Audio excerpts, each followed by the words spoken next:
ikan-ikan gapi dekat sini cerdik untuk yang ni je, untuk Fulgoribun ni. Kenapa saya cakap cerdik? Sebab dulu awal-awal saya jaga dia, masa saya pindahkan masuk ke ni, kawasan ni, saya letak bekas ni. Bekas ni, 2 bekas ni dah berapa bulan lah, 5 bulan ke 6 bulan. Saya train yang betina-betina ni, untuk gapi betina yang nak beranak, saya akan letak dalam ni. Saya akan angkat, letak dalam ni. Tapi sekarang dah tak angkat. Yang ni, anak-anak ni 2 minggu lepas, dia lompat sendiri. Yang mana yang nak bersalin, dia lompat sendiri. Lompat sendiri, dia beranak dalam ni. Yang ni pun ni ibu dia. Ibu dia rasa ni. Baru beranak tu, anak dia. Ni baru ni. Nanti kita akan angkat masuk sini. Dia orang nak beranak, dia orang lompat sendiri. Labor room dia orang kat sini. So dia orang dah ni lah, dia orang nak beranak, lompat sini. So memang cerdik lah. So kalau korang dapat ikan yang ni dekat daripada kita, memang untung lah.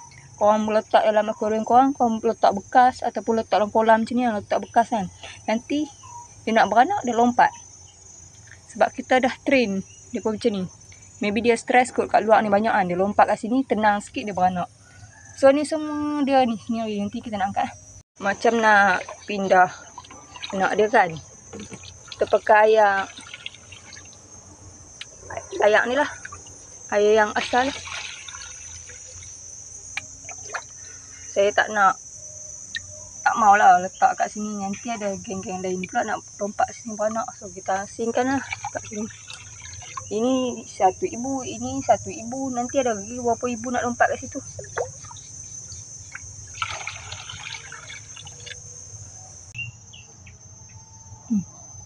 Baru beranak. Ibu dia mana?